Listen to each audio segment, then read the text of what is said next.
За та бүхэнд энэ өдрийн мэнд хүргье. Төсөлтэй холбоотой зарчмын хэдэн асуулт байна. За энэ төслийн танилцуулга дээр бол маш их туршлагатай компанитай хамтран ажиллах гэрээ байгуулсан гэдэг. Гэтэл иргэд болохоор байгуулагдаад удаагүй компани гэж яриад байгаа. Энэ дээр тодорхой мэдээлэл өгөөч гэж. Хоёрдугаарт одоо энэ имэйлтээс шууд бюро уруудах тэр нэг зам цаагаар яваад байна.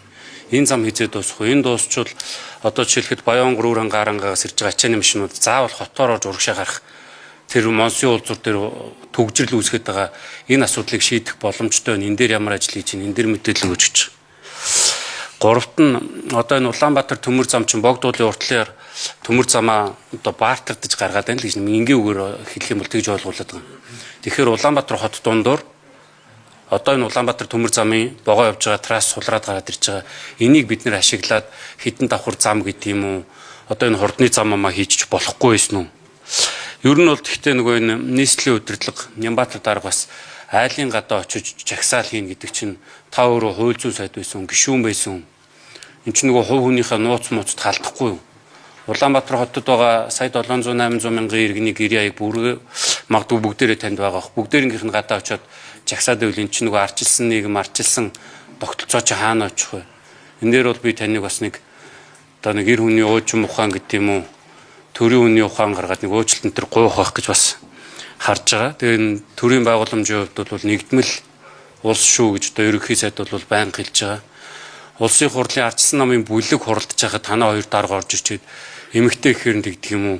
Мөг баясгалан гişүү асуулт асуухаар нь даапалаад энийгээ суугадах юм ч одоо юу гэсэн үг юм бэ? Асуулт байгаа бол одоо асуултанд хариулаад хариулж чадахгүй бол тэгээд хариулах боломжгүй гэдгийг хэлээ суучихгүй. Эмэгтэй хүний урдаас хоёулаа харчаад нэг цирк дээр алиалагч үзэж байгаа шүү дээ та нар.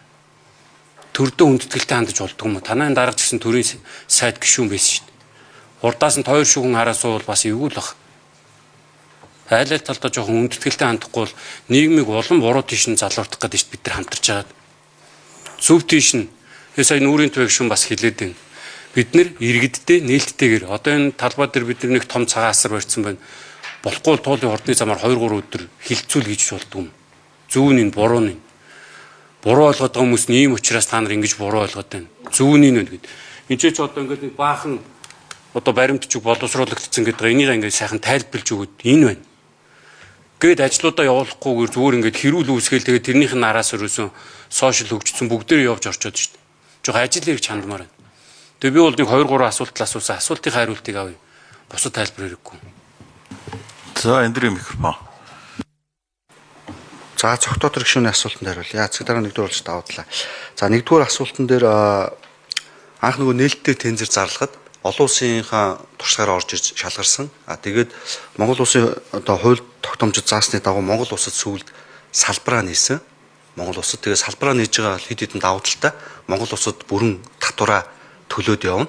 Ийм учраас бол Монголд нэгдсэн салбар нь туршлагагүй харагдаж байгаа. Олон улсынхаа тендерт хууль тогтоомжид заасныхаа дагуу олон улсын байгууллагууд нь шалгарт орж ирсэн. Ийм хариулт. За хоёрдугаар асуултан дээр эмээлтээс бюро явж байгаа замыг нээлттэй тендер зарласан 4 сарын 20-нд хаана. За 2026 оны 4-р улиралд зорчих хөдөлгөөний нээхэр ийм төлөвлөгөөтэй байж байгаа. Энэ өөрөө баруун аймагуудаас ирж байгаа зорчигч хөдөлгөөнийг Төв аймаг урагшаа нисхийн чиглэл рүү ачааллыг авах мөн Хүннү хотын логистикийн төв олон улсын нисэх рүү бас ачааллыг авах ийм зорилттой гол зам байж байгаа. Энийг бол уялдуулаад төлөвлөө явж байгаа. За 3-р асуултанд Улаанбаатар төмөр замын төв замын тараасыг шилжүүлэх ажил аюул олон хүндрэлтэй.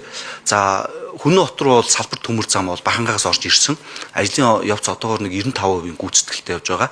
За Хүннү хотоосоо эмээлт рүү холбох тараасын ажил бол төлөвлөгдөөд явж байгаа. Улаанбаатар хотоос ажлын хэсэг гараад бол ажиллаад миний биеэс ахлаа явж байгаа.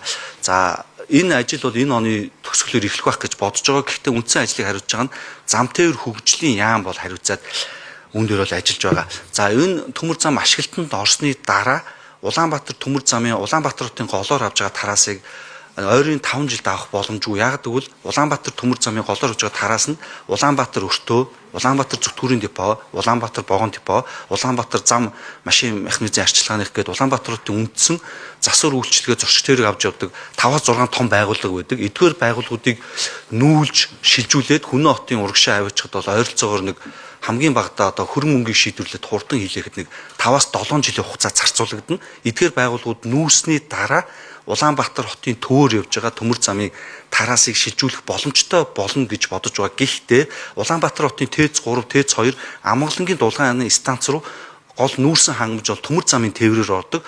Энэ тээврийн хангамжийг бол одоогийн байдлаар бол автозамаар шийдвэрлэх хотын төвлөө ийм өндөр нүүрсний хэрэглээтэй хоногт ойролцоогоор ТЭЦ 4 Улаанбаатар хотод өвлөө улиралдаа 5 галт хэрэг буюу ойролцоогоор 12 мянган тонн нүүрсийг бол авч татдаг. Эдгээрийг бол ойрын хугацаанд машин тээврээр оруулах боломжгүй учраас тодорхой хэмжээний нүүрсэн станцуудыг төмөр замын тээврээр хангах зорилтоор бол төмөр замууд Улаанбаатар хотын төвлөө орсон хэлбэртэй заавал байх шаардлагатай. Эдгээр хоёр хүндрэлтэй шалтгааны улмаас болоод Улаанбаатар хотын голоор явж байгаа төмөр замыг ойрын хугацаанд ашиглалтнаас гараад автозам тавих боломжгүй. Дээрээс нь хүмүүс сошиал ертөнцид бас давхар автозам төлөвлөж гин гэж л энэ нь өөрөө бас төмөр замын хууль тогтоомж аюулгүй байдгийн талаараа л давхар зам тавих боломжгүй. Төмөр замын Улаанбаатар хотын голоор явж байгаа төмөр зам өөрөө далан дээр гүүрэн байгууллагуудаар явж байгаа. Социализмд барьсан учраас далангийн шаардлага тодорхой хэмжээний бас давхар юм тавих боломжгүй ийм техникийн нөхцөл байдал хүндрэлүүд байдаг. Энэ энгийн ойлгож байгаа юм шиг бас тэгж хурдан голын эсрэг чөлөөлөх боломжгүй. Гэхдээ цаашдаа дэлхийн бүх хотууд хотын төвөөс бол төмөр замыг үе шаттай бол гаргаж байгаа. Энэ бол дэлхийн нийтийн чиг хандлага. Мөн бид нар энэ л бол үе шаттай ингээд төлөвлөд ажиллаж явж байна.